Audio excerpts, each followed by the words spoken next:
কইতেছে যদি একটা কিছু হয়, আমি মানে একটা কিছু হওয়ার জন্যই তো আনছি। থাকো আমি বাসা থেকে আসতেছি। কইলো তার আগে তোমার শালি আসুক। আরে তাইলে যায় লাভ কি? দিদা আমারে কইলো বাচ্চা হওয়ার আগে টক খাওয়ান লাগে, এই ধর তোর বইয়ের জন্য এক বাটি আচার নিয়ে যা। আমি কইলাম তাহলে আমারও এক বাটি দাও। দিদা কইলো আরে না, বাচ্চা তো হইব তোর বইয়ের।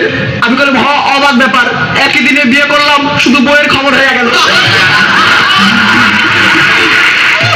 বউ কইলো বাড়িতে নতুন অতিথি আসতেছে, শুনে খুব আনন্দ পাইলাম। পরদিন দেখি শ্বশুর শাশুড়ি চলে আসছে। পাশের ঘর থেকে শালিকা এসে আমারে কইলো দুলা ভাই আমি কিন্তু বইন্ডে সারা রাইতে ঘুমাইতে পারি না। আমি কইলাম হ, আমিও। আজ থেকে তোমরা দুজনে একসাথে থাকো, আমি মধ্যখানে ম্যারেজ করে আনি মনে। শালি কইলো আমার বোনের বাচ্চা হইব জন্য আমার খুব খুশি খুশি লাগতেছে। আমি কইলাম এইবার তোমার উচিত তোমার বোনকে খুশি করা। পরিবার পরিকল্পনার এক আপা আসছিল।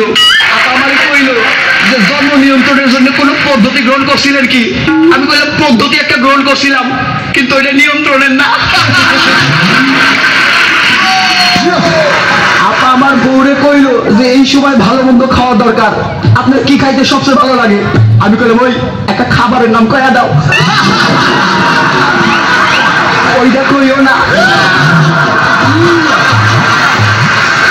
আপা আমার বউরে কইলো এই সময় কিন্তু ভারী কোনো কিছু তুলবেন না। আমি কইলাম আমার ওজন খুব একটা বেশি না।